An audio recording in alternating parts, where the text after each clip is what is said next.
Good day, grade 12 students. Welcome to our virtual class. This is ESL. Your teacher here, Miss Michelle Joy. This video is just a recap makeup class, especially for the students who were not able to attend our Google Meet Live virtual class. So before we study with our topic for this week, I just want to have a short recap of the last topics. Number one, we have studied about antonyms. Again, an antonym is a word that means the opposite of another word. For example, the antonym of hot is cold. Some words can have more than one antonym, depending on the context in which the same word is used.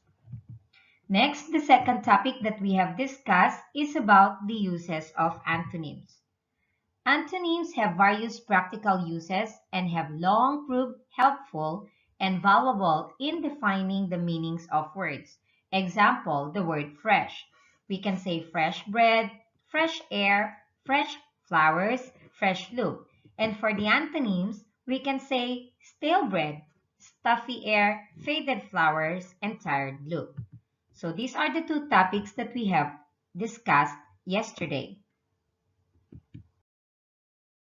Right, class. So our topic for today is about the different types of antonyms. And these are the words to learn that we will be encountering. Please repeat after me so you can still practice your reading skills and your speaking skills even if you're just at home. Number one, gradable. Number two, middle ground. Number three, complementary. Number four, contrast. And number five, relational. So let us explain the meaning of these words briefly. Gradable adjective, they refer to qualities which can be weaker or stronger. Second word, middle ground. So this is a picture that will explain to us the meaning of middle ground, which we can see it between background and foreground. So when we say middle ground, it is between two things. The third word, complementary, means direct opposites or across from each other. Okay, so when we are talking about word, it means the direct opposite of a given word. Next, we have contrast. Contrast is the arrangement of opposing elements to create interest, emotions, and drama in a picture or design piece. Let's take a look at picture number one, the texture. We have smooth, rough. In color, we have bright colors and pale colors. In size, we have big and small. And the last word, relational. Relational antonyms have symmetrical meaning. You can't have one without the other. For prepositions, we have these following examples. Over, under, before, after, in front of, behind. For verbs, we have follow, precede, buy, sell, borrow, lend, bequeath, inherit. For nouns, we have husband, wife, ancestor, descendant, guest, and hope. So these are the 5 words to learn that we have or we are going to encounter for this topic: gradable, middle ground, complementary, contrast, and relational. Objectives of the lesson. So the first one is students must be able to know what gradable antonym is. The second one is students must be able to know what complementary antonym is. The third one is students must be able to know what relational and relative antonym is. Antonyms. In this lesson, we're going to learn about some different terms for words in the English language. If two words are antonyms, it means they have opposite meanings. Let's look at some examples. The words build and destroy have opposite meanings, so they are antonyms. The words chilly and warm have opposite meanings, hence they are antonyms. The words smooth and rough have opposite meanings, so they are antonyms.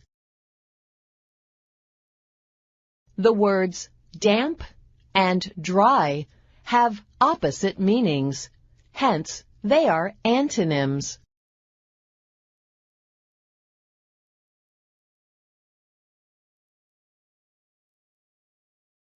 Again, you can use antonyms to better understand what you read and to be more descriptive when you write. For example, instead of writing, "She was not nice," use an antonym of the word nice to describe the girl, mean or unfriendly.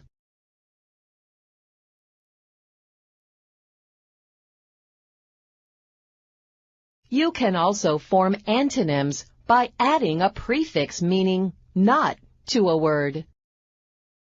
Some common prefixes that mean not are un, in, and non. Let's look at some examples. Able. You can form an opposite of this word by adding un to make unable.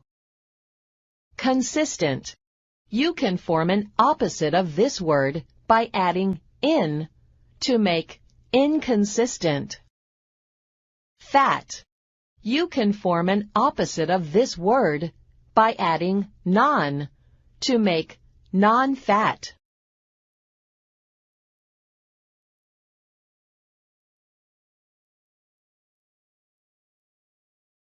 Let's review antonym. Antonyms are words that have opposite meanings. You can remember this because antonym begins with an A. Think against. For example, cold and hot are opposites, so you can think of them as working against each other.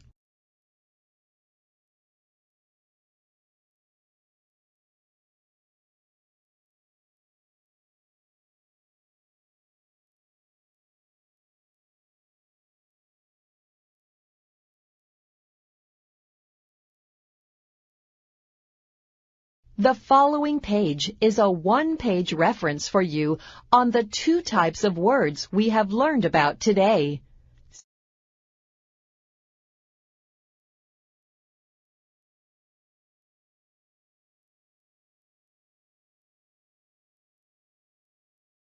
Okay, class, so let us now discuss the different types of antonyms. The first one is gradable antonym. Two predicates are gradable antonyms if they are at opposite ends of a continuous scale of values. A good test for gradability is to see whether a word can combine with very, very much or how much. Tall, short, clever, stupid, tough, bottom, love, and hate. And these are other some examples of gradable antonyms. Wet, dry, young, old, easy, difficult, happy, sad, big, small, long, short. For non-gradable antonyms, we have male, female, true, false, north, south, single, married, full, empty, before, and after. So this is gradable antonym and non-gradable antonym. Class, let's go to the second type of antonyms, which is complementary antonyms. Complementary antonyms have a relationship where there is no middle ground.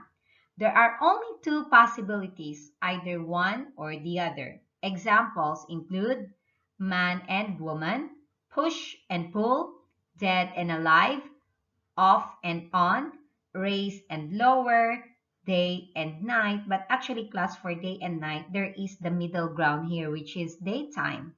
Okay, I mean, which is midday. Okay, and then midnight. Absent and present, exit and entrance, sink or float, true or false, pass and fail, former and latter, input and output, inhale and exhale, and interior and exterior. So we have here some example of complementary antonyms, but I'm not going to read them anymore because they are just the same as the first ones.